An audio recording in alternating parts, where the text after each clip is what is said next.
helpful. Absolutely. A lot of, again, in those first 8 years I was in Korea, I met a lot of English teachers who were just overwhelmed, and they just lasted 1 year. And by the end of that first year, they were finally getting comfortable that it was time to go home, and they chose not to renew their contract. But having an orientation just to help people navigate the unexpected would be very helpful for most instructors. Learning how to shop, even, it's quite different from the US in some ways. As possible.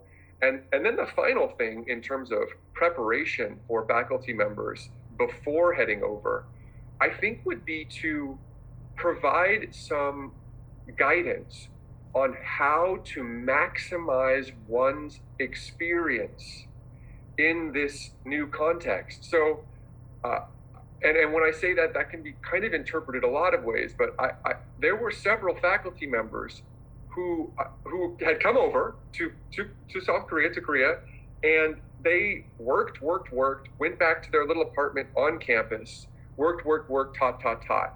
And it was like being in this little bubble. And because of COVID, it was sort of like that for me too. And in a way, I didn't really have a lot of choice, but I did my best to reach out to faculty and ask. Like, there were faculty who took me into Seoul and took me around to sites, and I just said, I don't know what I'm doing. I don't know how to really, I don't really know how to get around here. But I suppose it would be good for faculty to know how to make connections with, particularly Korean faculty. In this case, in my case, to know how to make connections in a way that's appropriate, but in a way that allows for an enriching experience, or an experience where I can share my experience here, and I can get someone who's been living and grew up and lived in Korea their whole life. We can share and have this exchange and opportunities for that kind of stuff. I didn't have as much of that as I would have preferred. I did have a good amount. Like, I made some great friends, but I suppose I didn't have a game plan for really saying, I'm here for a pretty short amount of time, and this is an amazing opportunity to meet people and get some different perspectives and really just learn and share what I've experienced. I didn't have enough of that. So from an interpersonal, here's a strategy for making sure you are going to be meeting people, and here's how to, I don't know. I mean, this is basic networking, I suppose, but it was a little nerve-wracking in a international context. So I guess something about networking, but also in terms of here's how to think about, I suppose, maximizing one's exposure to the wonderful offerings that will be there if you look.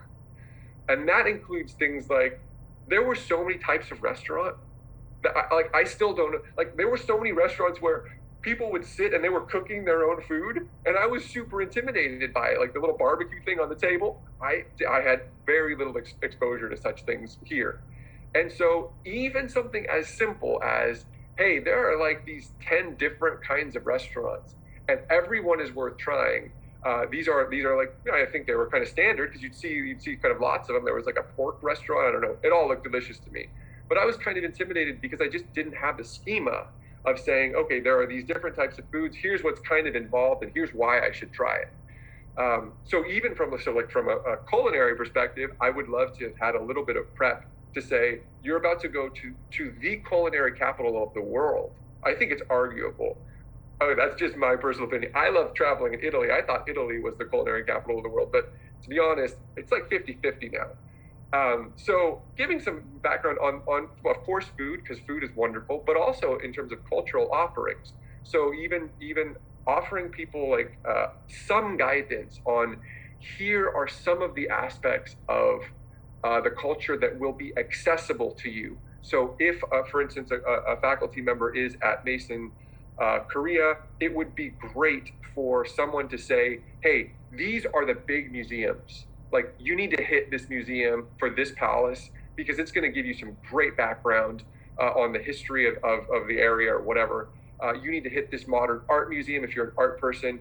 Here's kind of what it has to do or what it has to offer, and so on. And so in a perfect world, I would have headed over knowing I can take this cooking class, I can do this tour, I'm going to go to these 5 museums because I prioritize this because I know the offerings, and so on. So kind of having a roadmap and stuff I'm interested in, right? Not everybody's interested in modern art, although there's great modern art museums, but the ability to have a culture, like a roadmap for enriching experiences that you are only going to be able to get in that place, that would have been really nice. But to your point, yeah, you're right. Like being, the more prepared we are on this end, the more we can maximize our experience over there without having to worry about logistics. We can get straight into the meaningful stuff. So yeah, I'm with you. I really appreciate what you're doing.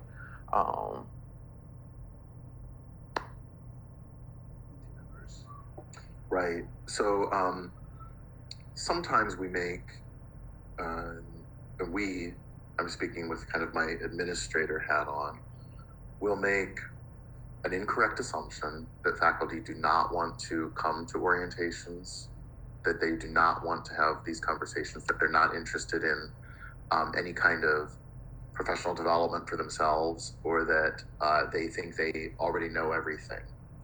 And while there may be some small number of faculty who actually bridle against kind of, oh, why do I have to do an orientation? I know what I'm doing. I'm the expert, whatever. There's a small number of those people, but the vast majority of people that I've talked to have come with open minds because they're interested in education. They see themselves as lifelong learners, and this is something that they oftentimes have not been really sort of acquainted with. Also, just as we said, the students shouldn't be the first ones to have to bear the burden of bringing up the topic. The faculty shouldn't either. When faculty don't want to say always, I don't know what I'm doing. What do I do if a student is drunk 3 nights in a week and doesn't show up in the morning and we're about to go out on the bus? They don't necessarily open themselves and say, hey, I'm just, I really don't know what I'm doing. Instead, they'll wait, and if you don't open that conversation, they'll just kind of do whatever they think is best in the moment. Sometimes it's okay, sometimes it's not. So they tend to very much appreciate the fact that they're getting some orientation.